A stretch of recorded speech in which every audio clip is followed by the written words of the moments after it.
ఇది అని చెప్పలేదు. మీరు అది అర్థం చేసుకోండి ఎందుకు అన్నారు అన్నది. ఇందిరక్క నన్ను మాట్లాడినాను ప్లీజ్. ఇలా అలా మాట్లాడడం వల్ల ఈ యొక్క ఆమె ఆ అమ్మాయి కోపం వచ్చింది, ఆమె కంటెస్ట్ చేయాలనుకుంటుంది, ఆమె ఏదో మాట్లాడింది. ఆమెకు పార్టీలో సభ్యత్వం లేదు కాబట్టి వారి తల్లి గారైనటువంటి కొండా సురేఖ గారికి ఇచ్చారు.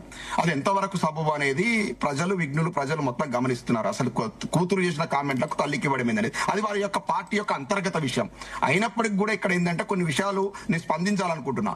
ఆ అమ్మాయి ఏమో 38 ఏళ్ళ అమ్మాయి రేవంత్ రెడ్డి గారిని అట్లా మాట్లాడొచ్చా, ముఖ్యమంత్రి స్థాయిలో వ్యక్తిని మాట్లాడొచ్చా అని సోదరి ఇందిరా శోభన్తో సహా అందరూ ప్రెస్ మీట్ పెట్టి మాట్లాడారు. నేను అది విన్నాను.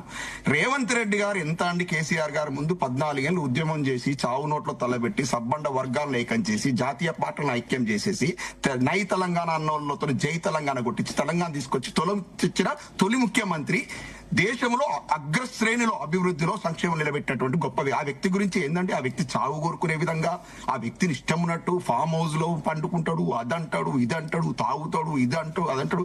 కేటీఆర్ గారు ప్రపంచాన్ని చూసి వచ్చిన వ్యక్తి, బహుముఖ ప్రజ్ఞాలి, హైదరాబాద్ సిటీని ఒక న్యూయార్క్ నగరం లాగా తీర్చిది ఫైనాన్షియల్ డిస్ట్రిక్ట్ పోయి చూస్తారు. అటువంటి వ్యక్తిని పట్టుకుని వైట్ ఛాలెంజ్ అంటూ అదంటూ ఇదంటూ ఇదే కొండా సురేఖమ్మను ఉసిగొలిపి ఆయన మీద ఇష్టం ఉన్నట్టు వ్యక్తిగత కామెంట్లు చేపించి మళ్ళీ అమ్మాయి మంత్రి గారు మళ్ళీ తను తప్పు తెలుసుకుని క్షమాపణ కూడా చెప్పారనుకోండి. ఆఫ్ కోర్స్ ఇవన్నిటికీ ఆజ్యం పోసిన వ్యక్తి, ఒక కంపు రాజకీయానికి తెరలేపిన వ్యక్తి ఎవరన్నా ఉన్నారంటే మన దేశంలోనే ఒక ముఖ్యమంత్రి స్థాయిలో ఉన్న వ్యక్తి అంటే రేవంత్ రెడ్డి గారు. ఆయనను ఎన్ని మాటలు ఎవరన్నా కూడా తక్కువేనండి. ఆయన భాష వేషం, ఇలా వేషధారణ, లండన్ పోతే ఏం వేషధారణ అండి, అంతకుముందు పోయి అక్కడికి పెట్టుబడి తీసుకొని పోతే షర్ట్ ముడేసుకుంటాడు అంటే కింద మన రాష్ట్రం పరువు తీస్తున్నాడు. రాష్ట్రం క్యాన్సర్ బారిన పడ్డ పేషెంట్ లాగా తయారని చెప్తున్నాడు. ఈ దేశం లోపల మన యొక్క రాష్ట్ర ప్రభుత్వ మంత్రులు కానీ మా ముఖ్యమంత్రి కానీ పోతే దొంగలు చెప్పులు ఎత్తుకపోయి దొంగలను చూసినట్టు చూస్తున్నారంటాడు. రాష్ట్రాన్ని దివాలా తీయించిన వ్యక్తి, రాష్ట్రం పరువు తీసినట్టు వ్యక్తి, ఆయన యొక్క ఆయన ఏదో ప్రతిపక్ష నాయకుడు ఉన్నప్పుడు ఇష్టం ఉంటే మాట్లాడంటే దాంట్లో అర్థం పర్థం ఉంది. ఏంటంటే భావోద్వేగాలు పెంచి ఒక ఓట్ బ్యాంక్ పార్టీ ప్రభుత్వంలో ఉన్న వ్యక్తి ప్రభుత్వంలో నేను కేసీఆర్ గారు కూడా మాట్లాడారు.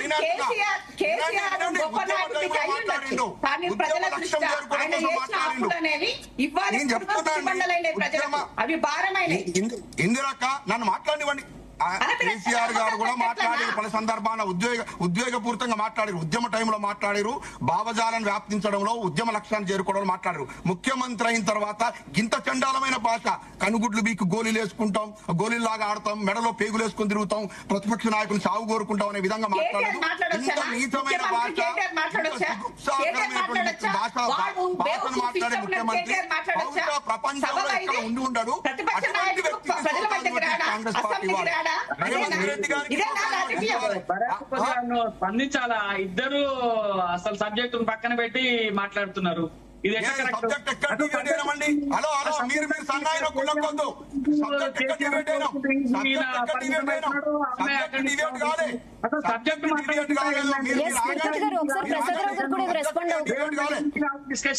మేము డిబేట్ కాలే.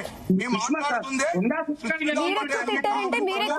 మాట్లాడుకుంటున్నారు కదా, అందుకే ప్రసాదరావు గారు అలా మాట్లాడుతున్నారు. నేను చెప్తున్నానండి, సుస్మితా పటేల్ గారు మాట్లాడిన వ్యాఖ్యల మీద కొండా సురేఖ గారికి ఏదైతే వాళ్ళు క్రమశిక్షణ నోటీసులు ఇచ్చిర్రో అదైతే ప్రజలు ఆమోదించారు. మాకు సంబంధం మా పార్టీకి ప్రజలైతే ఆమోదించారు. ప్రజలు అన్ని గమనిస్తున్నారు. విస్తేకిస్తే పార్టీ టికెట్ డిక్లేర్ చేసిన రేవంత్ రెడ్డి గారికి క్రమశిక్షణ నోటీసు ఇవ్వాలి. ఓకే తిరుపతి గారు. ప్రసాదరావు గారు చెప్పండి. దయచేసి ఇటు మన కాంగ్రెస్